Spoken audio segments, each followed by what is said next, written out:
E di edhe me thënë drejtën ndihem mirë me qëra fjale, por prandaj ju solla diellën.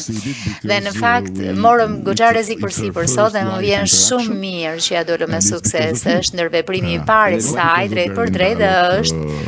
fal jush, jo fal dialogut global të Berlinit, po është fal jush. Jeni shumë i sjellshëm zoti kryeministër. Ju detyrohem ju që ndaj për herë të parë që diella është shtatzën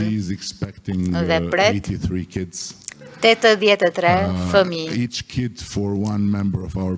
secili që do të jetë për çdo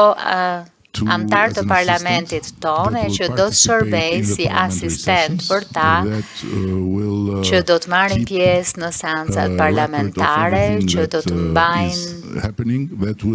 shënim për gjithçka që do të ndodhë dhe që do t'i informojnë e do të sugjerojnë antarët të parlamentit lidhur me reagimet e tyre dhe këta fëmijë do të kenë dijen e nënës së tyre sa i takon legjislacionit të BE-s e gjithçka tjetër. Dhe diçka që do t'ju pëlqej shumë si turk, që kur të shkosh për kafe, dhe në fakt ne kemi kafe shumë më të mirë se sa në Gjermani, siç e dini. Pra, në qoftë se shkon për kafe dhe harron të kthehesh në punë, kur kthehesh, ky fëmijë do të thotë se çfarë është thënë kur nuk e qenë në sallë, në qoftë se është përmendur emri yt, e në qoftë se të duhet të kundërsulmosh dikë që të ka përmendur për arsye të gabuara.